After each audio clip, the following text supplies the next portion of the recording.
Elia salue particulièrement mon cher père Yayava. Elia salue particulièrement également Yahushua. Nous sommes arrivés au moment où nous serons ensemble pour aujourd'hui. Il est 20 heures du soir en ce moment. Notre heure est déjà un peu dépassée, mais ce n'est pas grave. Il y avait encore eu une petite organisation que nous avons dû faire. Nous sommes réunis ensemble pour la parole. Et donc, je vous souhaite à tous d'être bénis par Yahushua pour ceux qui nous suivent et qui n'arrêtent pas d'écouter la parole de Yahushua. Que Yahushua vous bénisse tous dans tout ce cadre-là. Tout d'abord,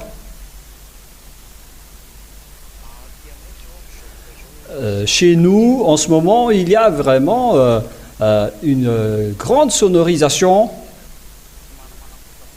et vous devez vous adapter un peu avec votre écoute, avec vos oreilles, car leur musique est vraiment très forte. Et la sonorisation qu'utilisent les gens derrière sont vraiment très, très fortes. Et peut-être que vous allez entendre, mais en tout cas, ça ne vient pas de chez nous. Leur matériel est vraiment à fond maintenant avec le volume. La parole... je suis en train de bâiller un peu car je suis tellement fatigué en ce moment. La parole de discussion avec vous aujourd'hui que Elia va vous enseigner, c'est la parole comme quoi est-ce que Elia vient vraiment du ciel des cieux?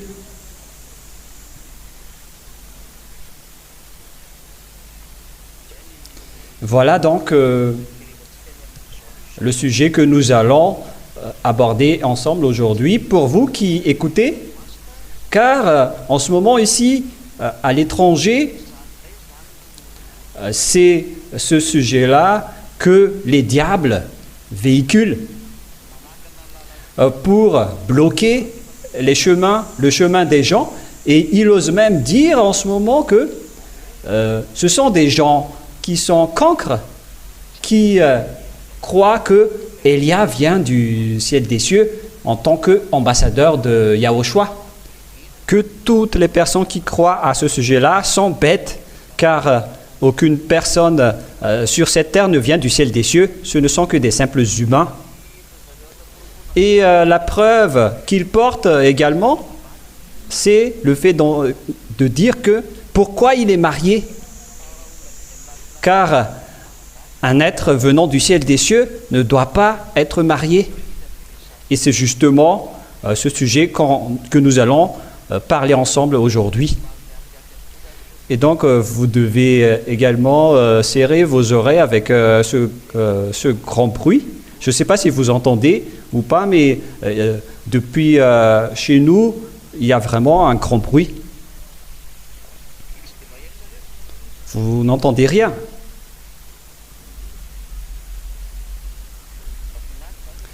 Donc, c'est tant mieux si vous n'entendez rien, mais pour nous, c'est waouh, c'est vraiment un tapage de bruit. Et donc, nous allons porter donc la parole. Premièrement, quelle est la preuve que Elia vient du ciel des cieux?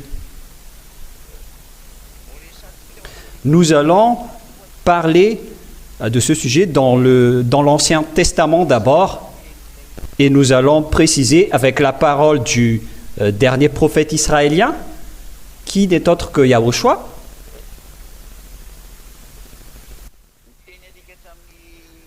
La parole qui est dans l'Ancien Testament, ou bien la parole où le dernier prophète Yahushua n'a rien à voir, car nous allons regarder dans l'Ancien Testament, c'est-à-dire dans l'Ancienne Alliance, et c'est bien clair que la loi stipule que Dieu n'écoute pas les pécheurs. Selon le livre d'Ésaïe, chapitre 59, versets 1 et 2. Et donc, la parole commence pour prouver que Élia, l'ambassadeur de Yahushua, ne vient pas du tout de chez vous. Parce que si je venais de chez vous, je ne vous aurais pas délivré du péché. Alors que la preuve que la personne qui est avec Élia est affranchie du péché, c'est grâce à vous les ZA qui se montrent maintenant dans tout le monde entier. Vous êtes les témoins de la vérité, de l'existence de l'enlèvement du péché et l'existence des personnes qui ne pêchent point. Voilà donc le schéma que le monde entier voit déjà. C'est une preuve incontestable, qu'ils veulent ou non. Et il existe vraiment des personnes qui ne pêchent point, qui ne font plus aucun mal et qui sont parfaits. Et c'est justement à travers cette image qui prouve que l'être venant du ciel des cieux est déjà arrivé, selon la preuve suivante que je vais vous donner. Et donc la base de cette preuve est unique. Vous les ZA qui ne font plus aucun mal, vous les ZA qui ne pêchent point, vous les ZA qui sont devenus parfaits, perfects selon les Anglais. Voilà donc toutes les preuves des bonnes choses que Yahushua a fait sur la croix, ce que Élia apporte sur votre planète Terre pour prouver que les êtres venant du ciel des cieux sont arrivés. Et nous allons donc vous donner le verset dans Ésaïe, chapitre 59, à partir du verset 1 et 2. Ésaïe 59, 1, 2. La main de Yahvé n'est pas trop courte pour sauver, ni son oreille trop dure pour entendre.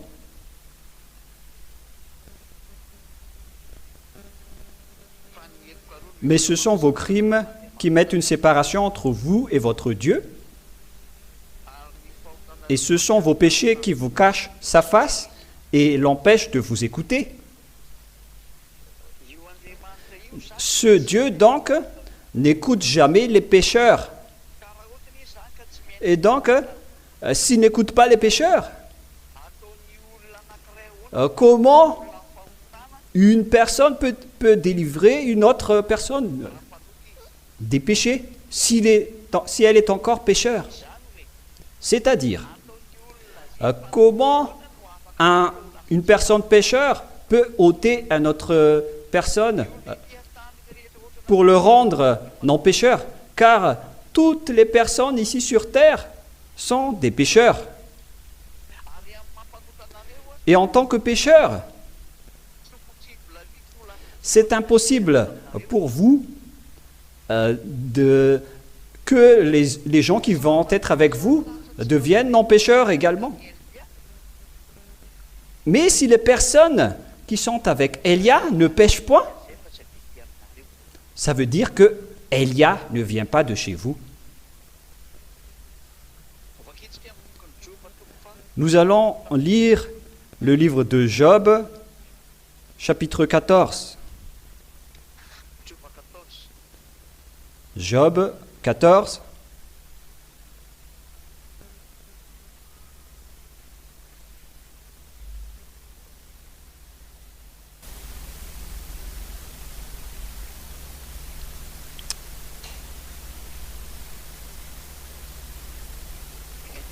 Où est déjà passée cette parole qui dit... Non, ce n'est pas ce chapitre 14.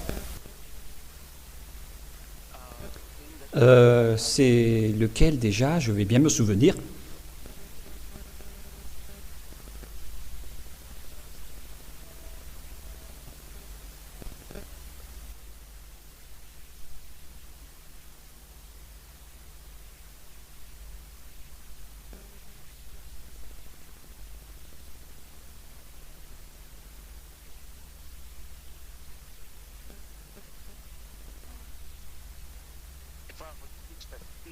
Je ne me souviens pas trop de cette parole qui dit comment un être souillé peut engendrer un homme pur. Je ne sais pas si vous vous souvenez de cette parole, il faut me donner le verset.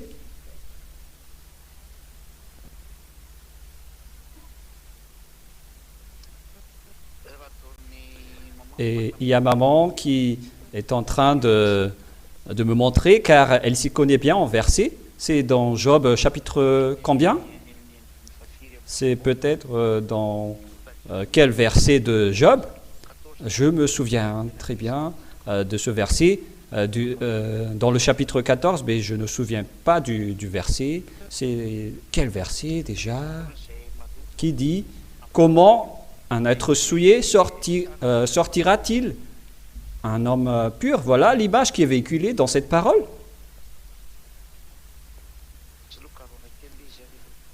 Nous allons donc faire un peu de recherche.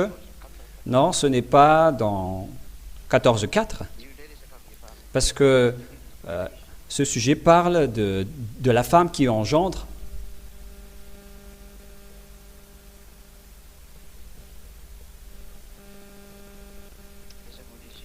Où il est passé déjà? Qui dit comment un être souillé peut engendrer un homme pur. La parole est telle qu'elle. Je ne me souviens pas du tout de la parole. Pour vous qui connaissez ce verset, il faut que vous envoyiez par ici, car en même temps j'utilise une application, mais pas une Bible. Ah, le voilà. Non, ce n'est pas le bon. Non, en fait, c'est bien ça. Job 14.4, finalement les enfants, excusez-moi, j'ai trouvé carrément autre chose. Mais c'est dans Job 14.4 finalement. Comment d'un être souillé sortira-t-il un homme pur? Il n'en peut sortir aucun.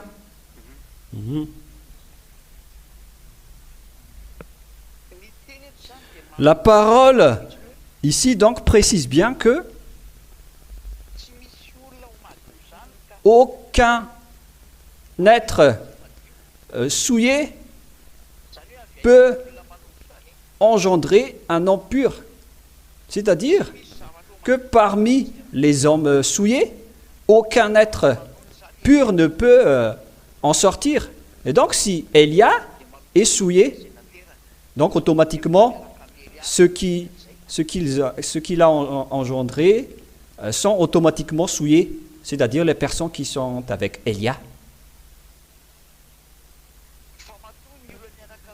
Mais si les personnes avec Élia ne pêchent point, si les personnes avec Élia, on dirait que ça coupe un peu, ça coupe vraiment. Si les personnes qui sont avec Élia ne pêchent point, c'est que il faut rectifier un peu la place du téléphone chez vous, car je constate une coupure de votre côté. Donc, si les personnes qui suivent Élia ne pêchent point, c'est que c'est Élia qui est déjà pur. Voilà ce que ça veut dire. Est-ce qu'il n'y a pas de coupure de votre côté? D'accord.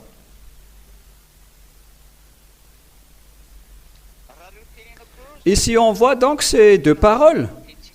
On précise bien que les personnes souillées ne sont pas écoutées par Dieu et aucune pureté ne sortira des personnes souillées.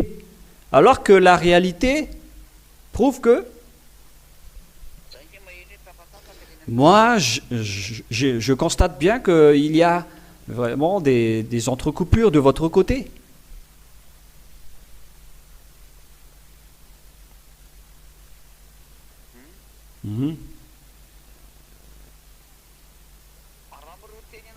Selon donc ces deux paroles que je vous ai données, on précise bien que Dieu n'écoute pas les pécheurs. Et si ce Dieu n'écoute pas les pécheurs, comment est-ce possible que ces gens vont être ôtés du péché? c'est-à-dire vous tous les ZA, dans tout le monde entier. C'est pourquoi je vous précise toujours à vous les ZA qu'il faut que vous montrez que Yahushua vous a vraiment affranchi, car les gens entrent maintenant dans ce genre de contestation en disant « Mais comment est-ce possible? Pourquoi vous arrivez à ôter les gens du péché? Mais vous ne venez même pas du ciel des cieux. Et pourquoi vous êtes mariés ?» Ils arrivent même à dire cela. Mais c'est pourquoi les gens aiment toujours les dieux qui les rendent pécheurs, mais pas les dieux qui ôtent leurs péchés. Mais voilà le résultat d'être avec Jésus, avec tous les faux dieux. Vous ne connaissez rien de la vérité. Dieu n'écoute pas les dieux qui vous rendent pécheurs. C'est pourquoi je vous ai dit, n'écoutez pas les paroles des gens qui prient les faux dieux qui les rendent pécheurs. Ce genre de personnes, ils ont prié des faux dieux, et après qu'ils ont entendu ce vrai enseignement, ils disent aussi qu'ils sont raisons, et ils n'acceptent pas pourquoi votre ambassadeur vient du ciel des cieux. Ce sont des gens bêtes qui croient à cela, alors qu'ils croient que la parole est vraie. Vous voyez comment les gens utilisent les raisons des gens. Ils les font changer avec du n'importe quoi. C'est pourquoi je vous enseigne toujours, il faut toujours bien écouter la parole. Et ce qui est vraiment drôle, c'est qu'ils écoutent les paroles des faux dieux et les diables qui collaborent avec eux. C'est eux qu'ils écoutent. Ils suivent leur sagesse alors qu'ils connaissent qu'ils sont pécheurs et que les pécheurs viennent du diable. Et ils préfèrent écouter les faux dieux qui viennent des diables comme eux. Ils écoutent la sagesse des diables, les connaissances venant des diables. Mais ils ne suivent pas du tout la connaissance de la vérité. À nous de réfléchir à travers cette parole. Voilà la grande perte. Parce que j'ai toujours dit qu'il ne faut pas écouter les paroles des diables. Parce que si vous écoutez leurs paroles, vous changez en diable comme eux. Vous avez déjà vu que vous n'êtes pas ôté du péché depuis longtemps. Vous êtes avec les faux dieux qui vous rendent pécheurs. Et comment vous allez suivre les idées des faux dieux qui vous rendent pécheurs? Vous reconnaissez que vous êtes pécheur depuis longtemps, c'est-à-dire qu'aucun Dieu n'était avec vous. Et pourquoi vous allez encore croire aux parties des paroles des dieux qui vous rendent pécheurs? Il ne faut pas être couvert par le diable, parce que là, vous faites du n'importe quoi. C'est pour vous avertir, à vous tous, il faut être prudent, surtout pour vous qui êtes convaincus, car la parole est pour le monde entier, car on doit diffuser cette parole dans le monde. Et cette parole est claire, et on va faire avancer et développer notre autorité, car il ne s'agit plus d'une personne, mais il y a une centaine et des milliers de personnes qui témoignent et qui ont déclaré qu'ils ne pêchent point et qu'ils ne font plus aucun mal. Comment vous allez encore contester cela? Et ces personnes ne me suivent pas dans mon foyer. Ce n'est pas que je les nourris, ils vont obéir à mes ordres. Chacun leur travail, chacun leur foyer, mais chacun garde sa sainteté et personne ne fait aucun mal pour glorifier le Père Yahva et Yahushua. Voilà le peuple de Dieu qui prouve cela. Donc c'est la première preuve que si la délivrance du péché existe, c'est-à-dire que Dieu écoute. Et quand Dieu vous écoute et que les personnes qui sont avec lui sont